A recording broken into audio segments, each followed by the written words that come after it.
What's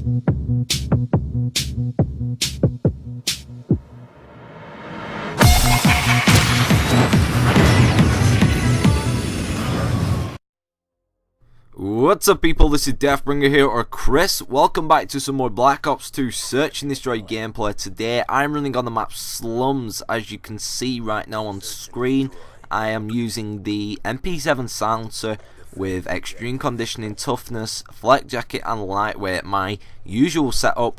Haven't ran with the MP7 in a long time, and there is a particular reason in this gameplay that I'm running with this class setup. It's a very interesting matchup and I thought you guys would enjoy it. Something you're not used to seeing from me. I'm playing quite tactically today, as you can see right now. I'm not rushing forward crazily, I'm thinking about what I'm doing, and there was a specific reason why I was doing this. I was running with a couple of friends, Mr. JSD007 and lack of a better name. You may know them from YouTube. They also post great SnD content daily. And we was up against a serious team of players. A PS3 clan, as a matter of fact. They are well known, and at the end of the game you'll be able to see the scoreboard to see who these guys are. But I believe there was 4 of them, and there was 2 other guys on that enemy team that they seemed like they knew exactly what they were doing. They knew all the sight lines. They knew where we were. It seemed like they had headsets on, and it was a pretty difficult gameplay. You know, I had to think very tactically and smartly to gain these enemy kills. And this is very interesting to me because I haven't felt this level of competitiveness in a Call of Duty for a long time. I remember in my Call of Duty 4 days, in the early days, that was the closest I ever got to serious competitiveness within public matches. It's very rare, but when you do come up against a sort of a full stacked party like this, a clan of this proportions, it can become very difficult. And what I want to talk about today while you're watching this gameplay is competitive gaming versus public gaming, and I just want to compare a couple of facts and a couple of opinions that I have about this,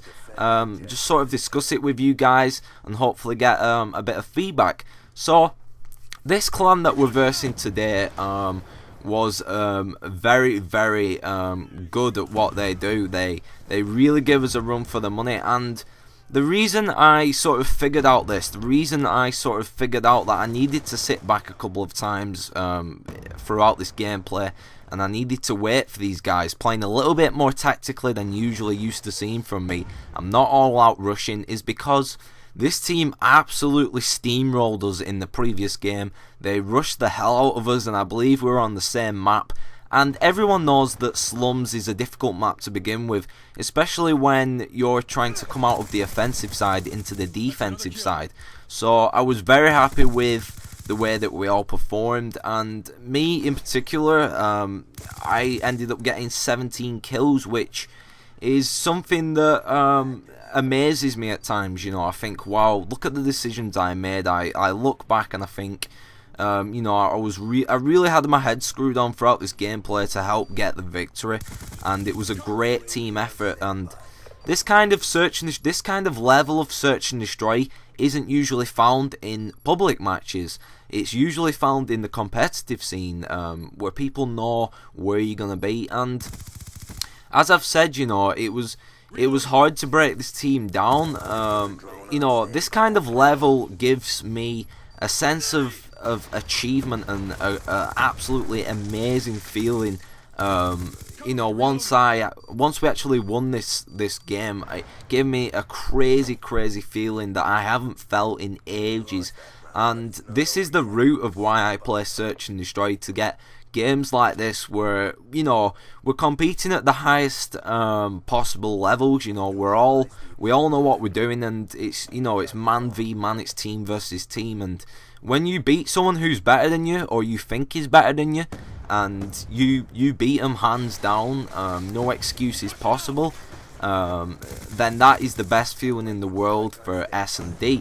So in particular, like public gaming, as I said, you don't see this kind of level that often, but I think that public gamers can be as good as competitive gamers, and in the competitive scene, you notice the differences in which they most of the time they have headsets and they know the lines of sight. But for me as a public player, I've sort of learnt this kind of stuff because, you know, I play it all the time and I've got the experience in the public matches. And, you know, some public match experience can really help a competitive gamer go to that next level, if you get what I'm saying. And this is what I sort of tried to demonstrate throughout this gameplay, that even though the guys on the enemy team were very competitive, they knew all the sight lines, still us public players had a chance. You know, we gained the victory. So that's pretty much the end of the gameplay. You know, tell me what you think about this. Do you believe that public players can be better than competitive players, or the opposite way around? Thanks for watching, guys. This was Deathbringer once again. I'll see you, the people. Have a nice day. Vegeta, what does the scouter say about his power level? It's over 9,000!